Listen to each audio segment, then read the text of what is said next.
अब सबसे पहले हम थाई की कंपार्टमेंट्स से देखते हैं। सबसे पहले थाई जो होती है उसके उसमें 3 कंपार्टमेंट्स होते हैं। एक इसमें इंटीरियर कंपार्टमेंट आ जाता है, एक मीडियल कंपार्टमेंट होता है और एक पोस्टीरियर कंपार्टमेंट होता है।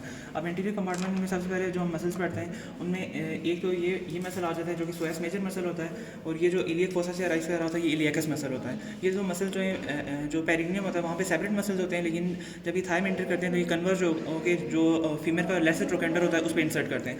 उसके बाद ये जो मसल आ रहा है जो कि एस शेप मसल है, इसको हम सार्टोरियस मसल कहते हैं, और ये लॉन्गेस्ट मसल होता है बॉडी का। अब सार्टोरियस के बाद हमारे पास ये एक ग्रुप ऑफ मसल आ जाते हैं जो कि नी जॉइंट को एक्सटेंड कर रहे होते हैं, और इनको हम अगर कोलेक्टिवली जो है क्वाड्रिसेप्स फेमोरिस मसल कह रहे होते हैं। अब क्वाड्रिसेप्स में भी सबसे पहले ये जो प्रोमिनेंट मसल होता है इसको हम रेक्टस फेमोरिस कहते हैं।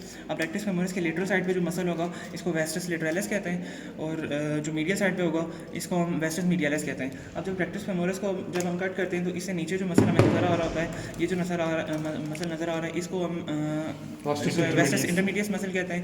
अब ये जो आर्टरीज आ रही हैं ये प्रोफंडा फेमरस आर्टरी है, और ये इसके साथ जो है परफोरेटिंग ब्रांचेस हैं। उसके बाद जो मीडियल कंपार्टमेंट होता है उसमें एक और मसल भी आ रहा होता है जो कि प्यूबिक रेमस से राइज कर रहा होता है। ये जो है इसको हम पेक्टिनियस मसल कह रहे होते हैं। उसके बाद जो है मीडियल कंपार्टमेंट आ जाता है थाई का। मीडियल कंपार्टमेंट में एडक्टर्स मसल्स होते हैं।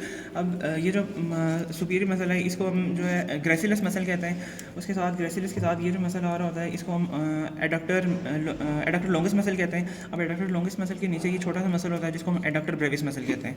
ये एडक्टर लॉन्गेस्ट मसल हो गया, ये एडक्टर ब्रेविस, और ये ग्रेसिलस मसल हो गया। उसके बाद एक मसल ये होता है जिसको हम एडक्टर मैग्नस कहते हैं। अब एडक्टर मैग्नस जो है इसमें 2 तरह के फाइबर्स होते हैं। एक जो इश्यू प्यूबिक रेमस से राइज कर रहे होते हैं, ये इश्यू प्यूबिक रेमस है। अब इससे ये जो राइज कर रहे हैं इनको हम एडक्टर मैग्नस का एडक्टर पोर्शन होता है। उसके अलावा एक और पोर्शन होता है इसका जो जिसके फाइबर्स ये हमें जो है नज़र आ रहे हैं। अब इसको हम हेमस्ट्रिंग पोर्शन कहते हैं एडक्टर मैग्नस का, जो कि इशियल ट्यूबरोसिटी से राइज करेगा। उसके बाद हमारे पास पोस्टीरियर कंपार्टमेंट आ जाता है। पोस्टीरियर कंपार्टमेंट में हमारे पास सबसे पहले जो लेटरल साइड होती है वहाँ पे जो है बाइसेप फेमोरिस मसल आ जाता है।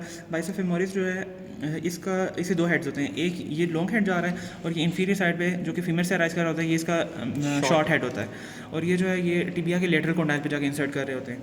उसके बाद ये जो मसल आ रही है हमारे पास सेमी टेंडिनोसिस मसल है। इसी से नीचे जो मसल होता है जो कि हमें थोड़ा लेटरल साइड पे नज़र आता है इसको हम सेमी मेम्ब्रेनोसिस मसल कहते हैं। उसके बाद ये लेटरल साइड पे ये जो हमें वाइट बैंड नज़र आ रहा होता है ये इलियोटिबियल ट्रैक्ट होता है जो कि आइली क्रस्ट से राइज करता है, और जो है जो टिबिया होती है उस पर जाके इंसर्ट करता है, इसको इलियोटिबियल ट्रैक्ट कहते हैं। उसके बाद अगर मसल्स को रिमूव करें, एक पास करना